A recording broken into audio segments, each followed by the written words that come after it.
ఓవైపు లాభసాటి మార్గంగా కుందేళ్ల పెంపకం చేపడుతూనే టర్కీ కోళ్లను కూడా తన ఫామ్లో పెంచుతున్నారు దేవిక. వ్యవసాయ అనుబంధ రంగంగా పెరటి, నాటుకోళ్ల మాదిరిగానే టర్కీ కోళ్ల పెంపకం క్రమంగా పెరుగుతూ వస్తుందని అంటున్నారు ఈ మహిళా రైతు.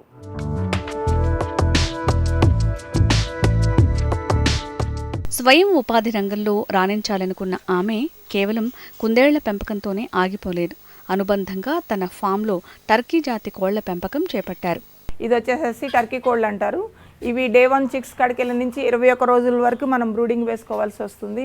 ఒక 21 రోజుల దాకా బ్రూడింగ్ చేసిన తర్వాత వీటిని విడిగా తీసుకొచ్చి పెంచుతాము.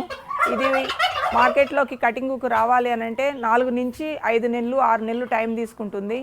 ఒక ఆడపక్షి వచ్చేసేసి మనకి టర్కీ బర్డ్ 6 నుంచి 8 కిలోల వెయిట్కి వస్తుందండి. మగది వచ్చేసేటప్పటికి 10 నుంచి 12 కిలోల వెయిట్కి వస్తుంది.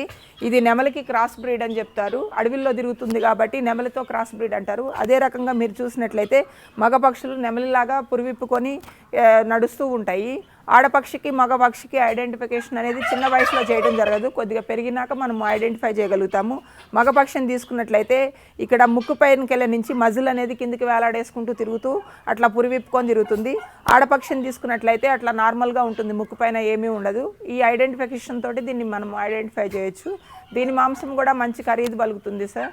ఇది వచ్చేసి మనకి ఎక్కువ ఖర్చు ఏమి కాదు, తక్కువ ఖర్చుతోనే పెంచుకొని రావచ్చు. అడవి కోడిగా పిలిచే టర్కీ కోళ్లను వ్యాపార సరళిలో పెంచి అమ్మితే మంచి లాభాలు గడించొచ్చంటున్నారు. నెమలి సంకరజాతి అయిన ఈ కోళ్లని షెడ్లో పెంచాలని, నాటుకోళ్లలాగా ఖాళీ స్థలాల్లో పెంచితే ఎగిరిపోయే ప్రమాదం ఉందని అంటున్నారు దేవిక. కాకపోతే వీటిని మనము పెంచితే బయటికి వదిలాము అని అంటే నెమలిలాగా ఎగిరిపోతాయి కాబట్టి వీటిని లోపల బంధించి పెంచవలసి వస్తుంది. మామూలుగా ఓపెన్ ల్యాండ్లో వదిలి లోపలికి వదిలేసేటట్లుగా పెంచడానికి, ఇవి ఓపెన్గా వదిలి ఇక్కడ తీసుకొచ్చి పెంచుకోవడానికి కొద్దిగా ఇబ్బందిగా ఉంటుంది కాబట్టి వీటిని లోపల క్లోజ్ చేయడం జరుగుతుంది. మేము ఆల్రెడీ రాజేంద్ర నగర్ యూనివర్సిటీ నుంచి ఒక 400 పిల్లలు తీసుకురావడం జరిగింది. దానిలో బ్రూడింగ్ దశలో కొంచెం పిల్లలు ఇబ్బందిగానే ఉంటాయి. ఎక్కువ మోర్టాలిటీ కనిపిస్తుంది బ్రూడింగ్లో జాగ్రత్తగా తీసుకోకపోతే. మాకు తొలుత బ్రూడింగ్ తెలియలేదు కాబట్టి అప్పుడు తీసుకున్నప్పుడు ఒక 50 పిల్లల వరకు చనిపోయినాయి, మిగతావన్నీ బతికినవి. కాకపోతే ఇక్కడ షెడ్లో ఓపెన్గా వదలటం మూలంగా అన్ని పైప్ లైన్స్ పైన ఇవి ఎగిరే పక్షులు కాబట్టి ఇలా ఏదైనా అరేంజ్ చేయకపోతే వాటిపైన ఎగరటము చేయటం అనేది జరుగుతూ ఉంటుంది. అట్లా ఎగిరి పైప్ లైన్స్ అన్నీ ఎరగొట్టి పాడు చేయటం మూలంగా అన్నిటినీ మనం సేల్ చేసేసాము. మళ్ళీ పిల్లలు తెచ్చి పెంచుదామనే టయానికి వీటికి వచ్చేసేటప్పటికి పిల్లలు దొరకట్లేదు అన్న ఇబ్బంది ఎదుర్కోవటం మూలంగా కొన్ని బర్డ్స్ అనేది ఉంచడం జరిగింది. ఈ కొన్నిటి నుంచి వచ్చిన ఎగ్స్ తీసుకెళ్ళి మనం మిషన్లో వేసి పిల్లలు తీసి మళ్ళీ పేరెంటల్స్కి మళ్ళీ పెంచుకునే వాళ్ళకి కూడా ఇస్తున్నాము. వీటిని కూడా మనం బైబ్యాక్లో లిఫ్ట్ చేస్తాం సార్. వీటికి వచ్చి మనం స్టార్టింగ్ ఫ్రీ స్టార్టర్ వాడతాము. 1 నెల రోజుల దాకా ఫ్రీ స్టార్టర్ వాడతాము.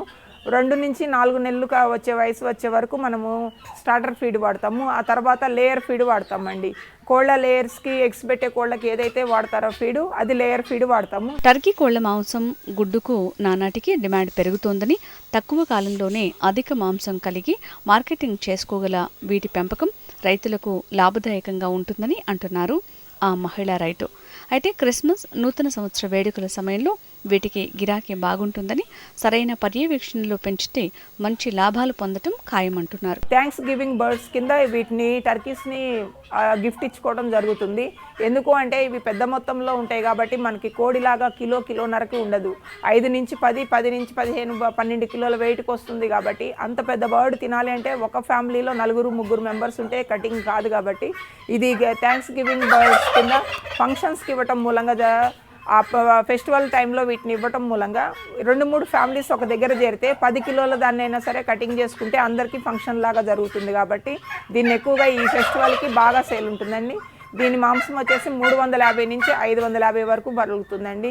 ఈ సీజన్లో ఎక్కువగా మనకి వీటి సేల్ కనిపిస్తూ ఉంటుంది.